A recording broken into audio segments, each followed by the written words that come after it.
الحمد لله نحمده ونستعينه ونستغفره ونؤمن به ونتوكل عليه ونعوذ بالله من شرور أنفسنا ومن سيئات أعمالنا من يهده الله فلا مضل له ومن يضلله فلا هادي له ونشهد أن لا إله إلا الله وحده لا شريك له ونشهد أن سيدنا ومولانا محمدا عبده ورسوله أما بعد فقد قال الله تعالى في كلامه المجيد أعوذ بالله من الشيطان الرجيم بسم الله الرحمن الرحيم قل هل يستوي الذين يعلمون والذين لا يعلمون صدق الله العظيم وقال نبينا محمد صلى الله عليه وسلم طلب العلم فریضۃ علی کل مسلم او کما قال نبینا محمد صلی اللہ علیہ وسلم۔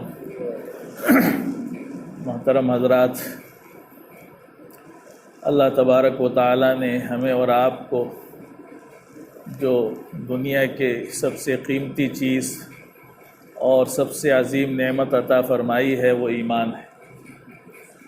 اللہ تبارک و تعالی کا ہم پر اور آپ پر بڑا احسان ہے کہ اس نے ہمیں اور آپ کو ایمان کی دولت سے سرفراز فرمایا ہے۔ ایمان ایسی دولت اور نعمت ہے کہ جس سے بڑھ کر کے دنیا میں کوئی نعمت نہیں ہو سکتی، اور یہ جس کے پاس ہے وہ سمجھ لیجئے کہ حقیقی معنوں میں مالدار ہے، اس سے بڑا مالدار کوئی نہیں ہو سکتا ہے۔ اور جس کے پاس ایمان نہیں ہے وہی بیچارہ سب سے زیادہ نقصان والا، سب سے زیادہ مسکین اور سب سے زیادہ اللہ کی نگاہ میں حقیر ہے۔ تو میرے عزیز بھائیوں، یہ جو نعمت ملی ہے، یہ دولت ہمیں اور آپ کو ملی ہے، ظاہر سی بات ہے اکثر لوگوں کو یہ نعمت جو ہے کہہ لیجئے یوں ہی ملی ہے، یعنی نسل در نسل چلی آ رہی ہے۔ ہمارے باپ دادا بھی ایمان والے تھے، ہم بھی ایمان والوں کے گھر میں پیدا ہوئے، اور بغیر کسی محنت کے، بغیر کسی مشقت کے، بغیر کسی قربانی کے اور بغیر کسی مجاہدے کی یہ نعمت ہمیں حاصل ہو گئی۔ لیکن یہ نعمت جو ہے ظاہر سی بات ہے جتنی بڑی نعمت ہوتی ہے، جتنی قیمتی چیز ہوتی ہے، اتنے ہی اس کے لوٹنے والے بھی زیادہ ہوتے ہیں۔ زیادہ اس بات کا خطرہ ہوتا ہے کہ دشمن پیچھے لگ جائیں اور اس کو لوٹ لیں۔ یہی حال ایمان کا ہے کہ دنیا میں اس وقت سب سے بڑی نعمت چونکہ ایمان ہے، تو سب سے زیادہ حملے، سب سے زیادہ سازشیں اور سب سے زیادہ جو کوششیں چل رہی ہیں وہ اسی بات کی ہیں کہ ہمیں ایمان سے محروم کر دیا جائے، اور اسی پر ساری محنت ہو رہی ہے دنیا کی۔ باطل طاقتوں کو چونکہ اہمیت پتہ ہے، ہمیں اہمیت نہیں معلوم ہے۔ جیسے صحابہ کی جماعت تھی، تو صحابہ بڑی گندگیوں میں پڑے ہوئے تھے، ان کی پچھلی زندگیاں دیکھیں، اللہ علیہ وسلم سے پہلے کا جو زمانہ تھا جسے زمانہ جاہلیت کے نام سے یاد کیا جاتا ہے، اس زمانے کو دیکھیں۔ پھر جب انہیں ایمان ملا اور ایمان کی نعمت ملی تو اتنی قدردانی تھی ان کے ہاں اس ایمان کی، اور اتنی اہمیت تھی کہ ساری دنیا ایک طرف اور ایمان ایک طرف، یعنی ساری دنیا کے لوگ مل کر کے چاہیں کہ ایک صحابی سے ایمان چھین لیں، ایک صحابیہ سے اس کا ایمان چھین لیں، یہ ممکن ہی نہیں تھا۔ ایمان کا سودا نہیں ہو سکتا تھا، باقی ساری چیزیں آپ ان سے چھین سکتے تھے۔ لوگوں نے گھر چھینا، گھر دے دیا، مال چاہا مال دے دی، اولاد کو قربان کر دیا، بیوی بچوں کو قربان کر دیا، وطن چھوڑ دیا، سب کیا، لیکن ایمان کو نہیں چھوڑا۔ تو یہ ایمان اتنی اہم چیز ہے اللہ کے نزدیک، اللہ کے رسول کے نزدیک۔ تو ہمیں بھی اس اہمیت کو سمجھنا ہے کہ ہمیں اپنے اس ایمان کی حفاظت کرنی ہے، اور حفاظت ہی نہیں کرنی ہے بلکہ اس کی حفاظت کا بیڑا اٹھانا ہے۔ یعنی ہمیں اپنا ایمان بھی باقی رکھنا ہے، اپنی آنے والی نسلوں کا ایمان بھی باقی رکھنا ہے، اس کے بغیر کام نہیں چل سکتا ہے۔ ہم اگر صرف اپنا ایمان باقی رکھیں تو ہمارا ایمان باقی ہمارے باپ دادا کی وجہ سے، اس لیے کہ ہمارے باپ دادا نے اپنے ایمان کو بچا کے رکھا تو وہ ایمان ہم تک پہنچ گیا۔ اگر ہم اس ایمان کو مرتے دم تک باقی نہیں رکھیں گے، ہمارا ایمان اگر ہم سے چھن جائے گا تو ہماری نسلیں بھی ایمان سے محروم ہو جائیں گی۔ یہ ایک بہت بڑی ذمہ داری ہے ہماری۔ یہ ساری دنیا ہماری دشمن ہے، اس کو اس بات کی فکر ہے کہ وہ ہم سے ایمان چھین لے، اور اگر ایمان والے کو بھی یہ اہمیت نہ پتہ ہو کہ ہمارے پاس اتنی قیمتی جو نعمت ہے وہ کہیں ہم سے چھن نہ جائے تو یقیناً چھن جائے گی۔ آج ہماری نسلوں کا جو حال ہے وہ سامنے ہے۔ ابھی جو تازہ رپورٹیں ہیں اس کے مطابق لڑکیاں تو لاکھوں کی تعداد میں مرتد ہو چکی، جو غیر مسلموں سے شادی کر کے ایمان سے محروم ہو گئی۔ کتنا نقصان ہے، کتنی نقصان کی بات ہے کہ دنیا میں تو چلو جو ہونا ہے وہ ہو جائے گا، چند روزہ زندگی ہے، لیکن اس ایمان کی دولت سے محروم ہونے کی وجہ سے وہ ہمیشہ ہمیش کی جہنم میں چلی جائیں گی، اور وہ ہمارے ہی گھر کی ہیں، ہماری ہی بچیاں ہیں اور ہمارے ہی اس سے تعلق رکھتی ہیں۔ تو کتنے افسوس کی بات ہے اور کتنی فکر کی بات ہے۔ تو ہمارے ملک کے حالات دیکھ لیں، اور اس سے پہلے بہت سے ملکوں میں اس طرح کے تجربے ہوئے، اسپین ہے اور بہت سے ملک ہیں جن کی مثال دی جاتی ہے، ان میں یہی کوشش کی گئی کہ ان ایمان والوں کو ایمان سے محروم کر دیا جائے۔ ایمان چھن جائے گا تو آپ بڑی خوبصورت مسجد بنا لیں، بہت اچھے آپ وہ کر لیں، کچھ ہوگا نہیں، سب نام کی رہ جائیں گی۔ لیکن اگر ایمان ہے تو یہ مسجدیں بھی آباد ہیں، آپ کے گھر بھی آباد ہیں اور آخرت بھی کامیاب ہے۔ اسی ایمان سے سب کچھ ہونا ہے۔ تو آپ دیکھیں جو اس وقت تازہ حالات چل رہے ہیں حکومت کی طرف سے، اب آپ بنیادی چیز یہ سمجھیں کہ ہمارے ایمان کی حفاظت ہوتی کہاں سے، اس پہ کبھی ہم غور نہیں کرتے۔ یہ جو ہمارے پاس ایمان ہے، ہماری نسلوں میں ایمان رہے گا، یا پہلے سے جو ایمان کی حفاظت ہوتی چلی آ رہی ہے، اس کا مرکز کہاں ہے، یہ کہاں سے اس کی حفاظت ہو رہی، کبھی اس کے بارے میں نہیں سوچتے۔ اس کے جو مراکز ہیں وہ مدارس، ایمان کی جو ہماری حفاظت ہو رہی ہے وہ کہاں سے ہو رہی ہے، وہ مدارس سے ہو رہی ہے۔ آپ جب بھی غور کریں گے تو پتہ چلے گا کہ یہ جتنے چراغ روشن ہیں، جتنی دنیا میں تحریکیں ہیں جو اچھا کام کر رہی ہیں، جو بھی کام اچھے ہو رہے ہیں، ان سب کے پیچھے کون ہے؟ عالم۔ سب تبلیغی جماعت، بہت بڑا نام، ساری دنیا میں کام ہوتا ہے، لیکن یہ تو دیکھیں کہ تبلیغی جماعت کو قائم کس نے کیا، اس کو چلاتا کون ہے؟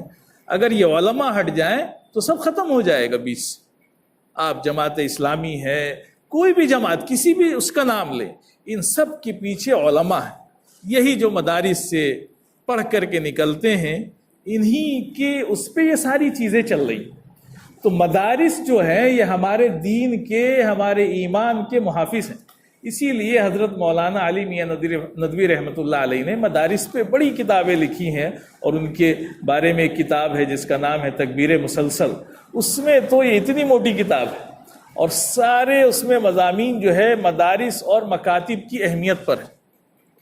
اگر یہ مدارس ختم ہو جائیں گے تو ہماری کہہ لیجیے جڑ کٹ جائے گی، یعنی جو ساری دین کے کام ہو رہے ہیں نا، اس کی جڑ کیا ہے؟ مدارس ہیں۔ انہی مدارس سے، اس لیے آپ اللہ علیہ وسلم کی سیرت پڑھیں، آپ دیکھیں کہ اللہ علیہ وسلم جب ہجرت کر کے مدینہ طیبہ تشریف لے گئے، اسی مہینے میں آپ نے ہجرت شروع کی تھی، یہ سفر کا مہینہ چل رہا ہے، اور اسی کی 27 تاریخ کو آپ کا سفر شروع ہوا تھا۔ تو ہجرت آپ نے شروع کی اور مدینے پہنچے، تو مدینہ پہنچ کر کے سب سے پہلا کام آپ نے کیا کیا؟ سب سے پہلا کام کیا، مسجد بنائی آپ، اور پھر اس مسجد کے اندر مدرسہ قائم ہوا۔ یعنی اب ہمارے ہاں چونکہ ایسے حالات ہیں کہ مسجد الگ مدرسہ الگ، لیکن اس زمانے میں تو مسجد مدرسہ بھی ہوتا تھا، وہاں تعلیم بھی ہوتی تھی، وہاں علم کا سارا کہہ لیجیے درس و تدریس کا کام بھی ہوتا تھا۔ تو مسجد بنائی، اور پھر اس مسجد کے اندر آج بھی ایک چبوترا موجود ہے۔ آپ جب بھی جائیں گے تو اللہ علیہ وسلم کی مزار کی اس طرف جو ہے ایک چبوترا بنا ہوا ہے، جو مسجد نبوی سے 1 ہاتھ کی اونچائی پر ہے، وہ چبوترا جس کو صفہ نبوی کہتے ہیں۔ تو وہ چبوترا کیا ہے؟ اس کی تاریخ پڑھیں گے تو وہ کیا چیز ہے؟ وہ چبوترا جو ہے وہی سب سے پہلا مدرسہ تھا۔ اللہ علیہ وسلم نے وہ چبوترا ان کے لیے بنایا تھا جو صحابہ تعلیم حاصل کرتے تھے، صرف تعلیم کے لیے وقف تھے، ان کا کوئی کام نہیں تھا، صرف وہ 24 گھنٹے اللہ علیہ وسلم کی چوکھٹ پہ، دروازہ بھی ادھر ہی کو تھا ایک، وہاں بیٹھے رہتے تھے چوکھٹ پہ، اور کام یہ تھا کہ اللہ علیہ وسلم جب بھی نکلیں گے جو بھی باتیں بتائیں گے ان کو سنیں گے، محفوظ کریں گے اور آنے والی نسلوں تک پہنچائیں گے۔ تو یہ ان کا کام تھا۔ تو اس صفہ، وہ جو چبوترا ہے، اس کو پہلا مدرسہ کہا جاتا ہے. دنیا کے سارے مدرسوں کی نسبت اسی مدرسے کی طرف ہے. اور اللہ علیہ وسلم نے بڑی اہمیت دی. ایک مرتبہ اللہ علیہ وسلم نکلے اور دیکھا کہ یہ جو صفہ کے صحابہ تھے بڑے مسکین تھے. یہ ظاہر سی بات ہے، یہ نہ کماتے تھے نہ دنیا کے کاموں میں مشغول ہوتے تھے. صرف ایک کام تھا کہ اس چبوترے پہ اللہ علیہ وسلم کے پاس پڑے رہنا دن بھر، اور کہیں سے کوئی صحابہ، کوئی مہمان، کوئی ہدیہ لے کر کے آ گیا، اللہ علیہ وسلم وہ دے دیتے تھے، وہ صحابہ کھا لیتے تھے. اور اس کے علاوہ ان کا کوئی کام نہیں تھا. نہ وہ کھیتی کرتے تھے، نہ تجارت کرتے تھے، نہ باغات میں جاتے تھے، نہ کہیں جاتے تھے. صرف ایک کام تھا، علم حاصل کرنا. اس چبوترے سے ان کی نسبت تھی. اللہ علیہ وسلم ایک مرتبہ نکلے، باہر آئے تو یہ صحابہ کی جو جماعت تھی صفہ کی، یہ بیٹھے ہوئے جو ہے قرآن کا علم حاصل کر رہے تھے. اور حالت یہ تھی کہ ان کے بدن پہ کپڑے بھی نہیں تھے، ایک دوسرے کی چادروں میں لپٹے ہوئے تھے. اللہ علیہ وسلم ان کے پاس آئے اور بیٹھ گئے اور پوچھا کہ کیا کر رہے ہو؟ تو انہوں نے بتایا کہ ہم جو ہے اللہ علیہ وسلم علم کا مذاکرہ کر رہے ہیں، قرآن سیکھ رہے ہیں، سکھا رہے ہیں، درس و تدریس کا کام کر رہے ہیں. تو اللہ علیہ وسلم نے ان کی حالت دیکھی، ان کو بیٹھایا اور فرمایا کہ پریشان مت ہو، اور فرمایا کہ آخرت میں جب آخرت کا منظر ہوگا تو تم مالداروں سے 500 سال پہلے جنت میں چلے جاؤ. فرمایا کہ آدھے دن پہلے جنت میں جاؤ گے، اور وہ آدھا دن کتنا ہوگا؟ 50,000 سال کا ہوگا. تو یہ فرمایا کہ تم جو ہے 500 سال، کہ تم جو ہے ان سے 500 سال پہلے جنت میں چلے جاؤ گے. بہت سے تذکرے ملتے ہیں کہ اللہ علیہ وسلم ایک بار آئے، مسجد نبوی میں تشریف لائے، بہت سے حلقے لگے ہوئے تھے. کہیں ذکر کا حلقہ لگا ہے، کہیں جو ہے دعا کا چل رہا ہے، لوگ دعائیں مانگ رہے ہیں، کہیں بیٹھ کر کے کچھ تذکرے چل رہے ہیں، اور ایک حلقہ علم کا لگا ہوا تھا. تو آپ نے سارے حلقوں کو دیکھا اور پھر جا کر کے اس حلقے میں بیٹھے جس میں لوگ علم حاصل کر رہے تھے، اور فرمایا کہ انما بعثت معلما، مجھے بھی اللہ نے معلم اور استاد بنا کر کے ہی بھیجا ہے. لہٰذا ان میں بیٹھ کر کے یہ بتایا کہ جتنے حلقے لگے ہوئے ہیں ان میں سب سے افضل حلقہ جو ہے وہ علم کا حلقہ ہے. تو بڑی اہمیت ہے. آج دشمن نے اس بات کو سمجھ لیا. بڑے افسوس کی بات، دشمن کو پتا ہے کہ یہ مسلمانوں کی دین کی سپلائی ہوتی کہاں سے ہے.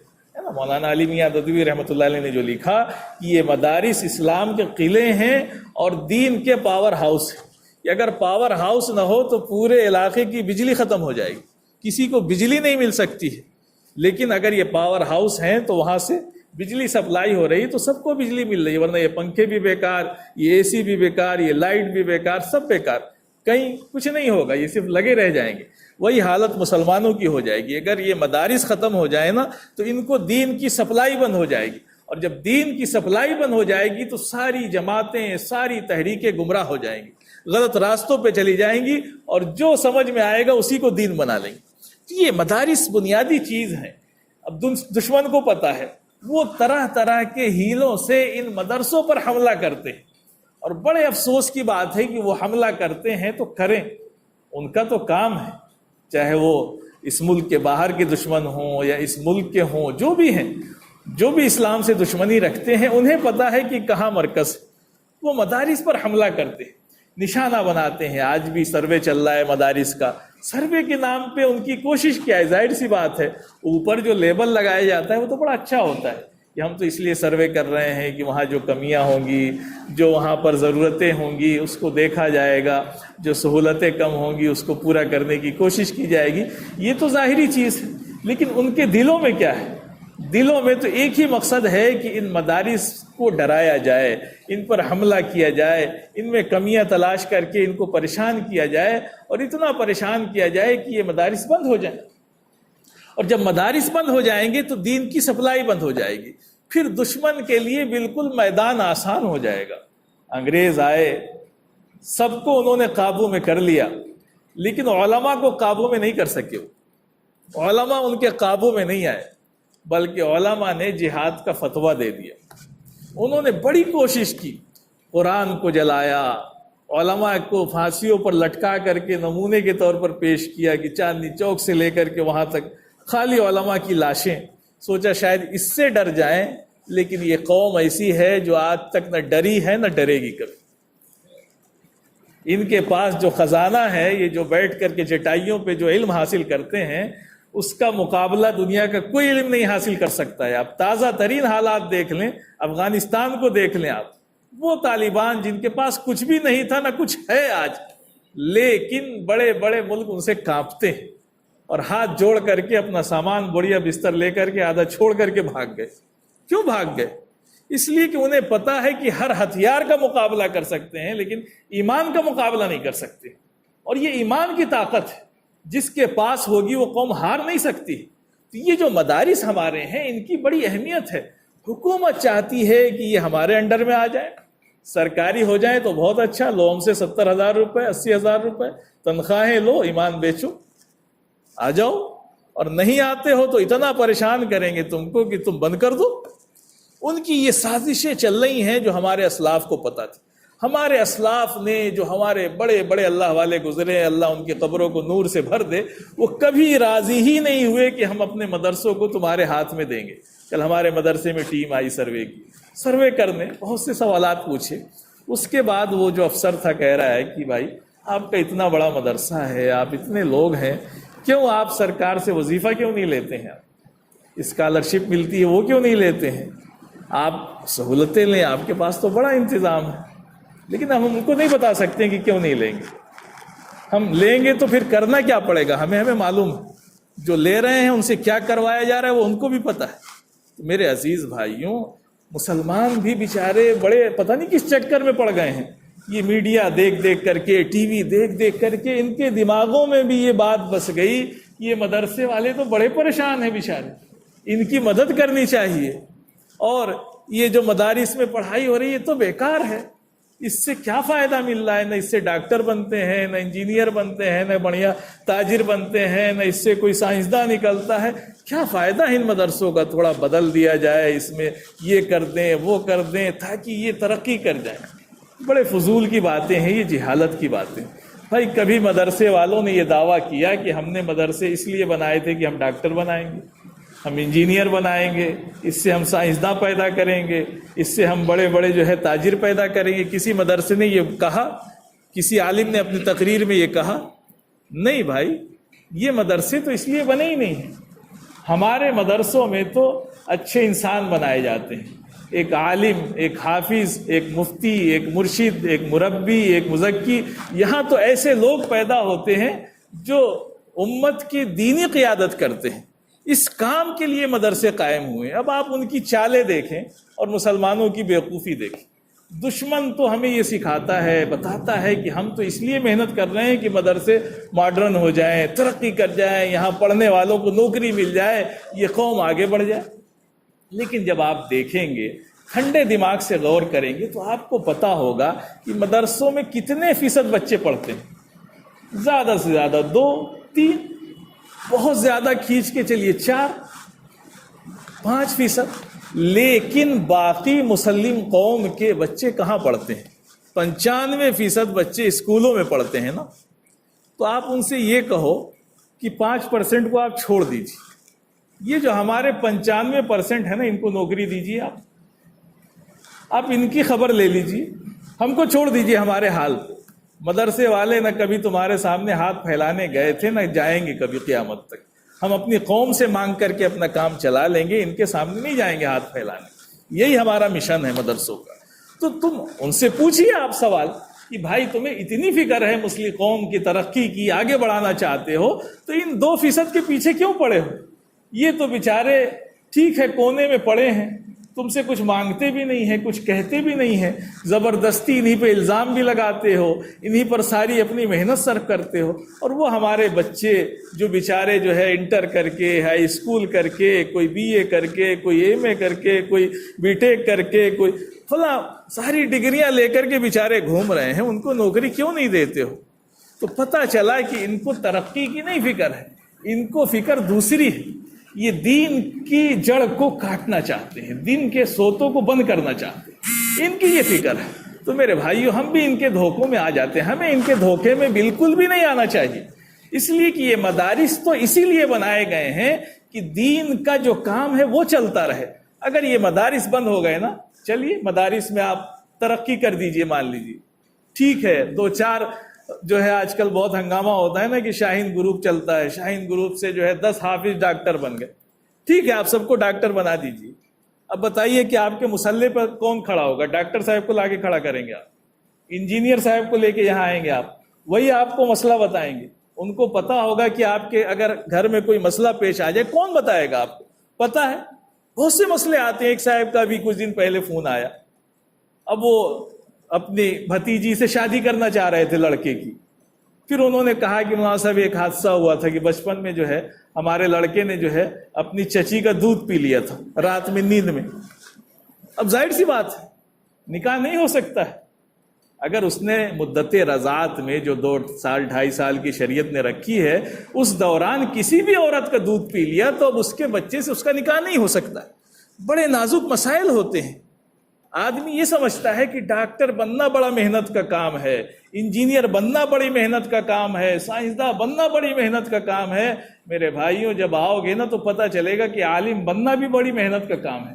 اتنے مسائل ہیں، اتنی کتابیں ہیں کہ لوگ بوڑھے ہو جاتے ہیں لیکن سارے مسئلے نہیں ان کو معلوم ہوتے. تو ہمیں تو ایک چیز کی اہمیت پتہ ہے، دوسرے کی اہمیت نہیں معلوم. تو ہم ترقی کے چکر میں پڑیں کہ ان مدرسے والوں کو کیسے نوکری دلا دیں. ارے مدرسے والے تو نوکری مانگ نہیں رہے، جو مانگ رہے ہیں وہ مدرسے والے نہیں، وہ جاہل ہیں. ہمارا تو مشن ہی نہیں ہے یہ. ہم بھی چاہیں تو بہت اچھے کام کر سکتے ہیں، بہت پیسہ کما سکتے ہیں، لیکن ہمارا یہ مشن نہیں ہے. ہمارے اسلاف نے یہ مشن بنایا کہ ہم پیٹ پر پتھر رکھیں گے، اپنی قوم سے بھیک مانگیں گے، لیکن اپنے آنے والی نسلوں کے ایمان کو بچا کر کے رکھیں گے. ان کی حفاظت کی ذمہ داری مدارس نے لی ہے. حضرت تھانوی رحمۃ اللہ علیہ ایک جلسہ تھا کانپور میں، تو مدرسے والوں کو لوگ چندہ دیتے ہیں تو یہ بھی بڑا سمجھتے ہیں. ایک تو بڑی بددلی سے دیتے ہیں اور دیتے ہیں تو پتہ نہیں کیا سمجھتے ہیں کہ بڑا کمال کر دیا. تو حضرت تھانوی نے جلسے میں ایک موقع پر یہ بات فرمائی تھی. کہا کہ دیکھو تم اگر مدرسوں کو چندہ دینا بند کر دو گے تو اس سے عالموں کا کوئی نقصان نہیں ہوگا، ان مولویوں کا کوئی نقصان نہیں ہوگا. یہ جتنے مولوی ہیں نا یہ کچھ کر لیں گے، کوئی آٹے کی دکان کھول لے گا، کوئی چاول کی دکان کھول لے گا، کوئی کپڑے کی دکان کھول لے گا. یہ سارے مولوی کچھ نہ کچھ کر کے اپنا پیٹ پال لیں گے. لیکن یہ سوچو کہ آنے والے 50 سال کے بعد تمہاری نسلیں جو ہیں وہ مرتد ہو جائیں گی. کوئی عیسائی بن جائے گا، کوئی یہودی بن جائے گا، کوئی دوسرے مذہب میں چلا جائے گا. یہ آنے والی نسلیں 50 سال کے بعد مسلمان نہیں رہیں گی. یہ مدارس کی دین ہے کہ ہماری نسلوں میں یہ تھوڑا تھوڑا دین باقی ہے کہ آج مدارس کو امام مل جاتے ہیں. اور جتنے مولوی ہوتے ہیں، اگر مولوی ہے تو سب سے بڑی چیز یہ ہے کہ کوئی مولوی بے روزگار نہیں ہوتا ہے. مولوی بے روزگار نہیں ہوتا ہے. اگر وہ مولوی نہیں ہے تو بے روزگار ہوگا، اس لیے کہ وہ لالچ میں پڑا ہے تو بھٹک رہا ہے ادھر ادھر. لیکن مولوی ہے تو وہ بیچارہ کم میں ہی کام چلا رہا ہے لیکن وہ روزگار سے ہے. اور دنیا والوں کو دیکھ لو، بیچارے خودکشی کر رہے ہیں، مر رہے ہیں. ٹرک چلاتے تھے وہ بھی چھن گیا، مزدوری کرتے تھے وہ بھی بند ہو گئی، سب بند ہو گئے. لیکن دین کا کام نہیں بند ہوتا ہے، چلتا رہے گا. تو میرے بھائیوں یہ تو دشمن باطل طاقتیں عجیب پٹیاں پڑھاتی ہیں ہمیں اور آپ کو، اور یہ دکھاتی ہیں کہ مدرسے والے بڑے پریشان ہیں، ان کی مدد کی جائے، یہ ترقی کر جائیں. ارے میرے بھائیوں جو اس لائن میں لگے تھے ان کو ترقی دے دو. آپ ڈاکٹر، انجینئر، ہزاروں لاکھوں کی تعداد میں ہمارے نوجوان بے روزگار گھوم رہے ہیں، ان کو تو تمہارے پاس دینے کے لیے کچھ نہیں ہے. ساری توجہ ان مولویوں کی طرف بیچارے جو آپ سے کچھ مانگتے نہیں ہیں. تو میرے بھائیوں دشمنوں کی نگاہ کو دیکھیں، سمجھیں کہ وہ سب کام کر کیوں رہے ہیں. وہ صرف اپنے مشن پر کام کر رہے ہیں. اور یہ قوم بھی اگر اسی مشن پہ چلے گی تو یہ مدارس بند ہو جائیں. پکی بات ہے. آج مدارس کا حال یہ ہے کہ وہاں بچے نہیں مل رہے ہیں، لوگ مدد نہیں کرتے ہیں کہ یہ مدرسے چل سکیں. اور ان کو یہ نہیں پتا ہے کہ مدرسے میں 10 روپے، 100 روپے، 1000 روپے چندہ دے کر کے ہم نے اپنے آنے والی نسلوں کے ایمان کو بچایا ہے. کہ یہ مدارس زندہ ہے تو ایمان زندہ ہے. مدارس ختم تو سمجھیے کہ اس کی بجلی کا جو کہہ لیجئے کنیکشن تھا وہ کٹ گیا. اب یہ سارے پنکھے، لائٹ، اے سی سب آپ کی بیکار ہے، لگائے رہیے آپ. تو یہ مدارس اگر بند ہو گئے تو کان کھول کے سن لیجئے آپ کہ دین کی سپلائی بند ہو جائے گی. پھر ایسا دین آپ کے سامنے ہوگا کہ آپ اندازہ نہیں کر سکتے. کچھ بھی ہونے لگے گا، کہیں عورتیں امامت کرنے لگیں گی، کہیں کچھ بھی ہونے لگے گا. جہاں بہت ماڈرن لوگ ہو گئے آج کل نا، تو وہاں عورتیں جمعے کی نماز بھی پڑھا رہی، اتنی ترقی ہو گئی. تو یہ حالات ہو جائیں گے، اس لیے کہ دین اپنی مرضی سے چلے گا. اور اللہ کے وسلم جو دین دے کر کے گئے تھے وہ دین مٹ جائے گا۔ تو میرے عزیز بھائیوں، کہنے کا مقصد یہی ہے کہ جو حکومت کام کر رہی ہے سروے کے نام پہ طرح طرح کے بہانوں سے، اس کا ایک مشن ہے، اور مشن ہے مدارس کو بند کرنا، مدارس کی کمر کو توڑ دینا، علماء کو معاشرے سے ختم کر دینا، اور علماء کے دلوں میں، لوگوں کے دلوں میں علماء کی تحقیر، ان کی برائی پیدا کر دینا۔ لیکن ہمیں اس کی فکر کرنی ہے کہ جو دشمن سوچ رہا ہے وہ ہم نہ سوچیں۔ یہ مدارس چاہے جیسے بھی ہیں، یقیناً کمیاں تو کہاں نہیں ہیں، ہر جگہ کمیاں آ گئیں، ہمارے گھروں میں بھی کمیاں آئیں، مدارس میں بھی کمیاں آئیں۔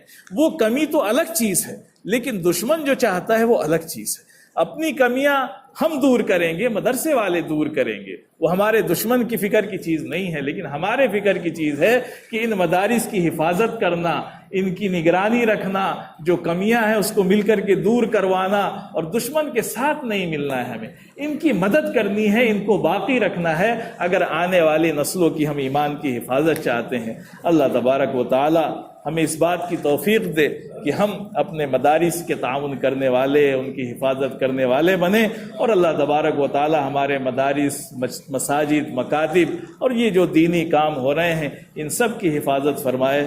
وآخر دعوانا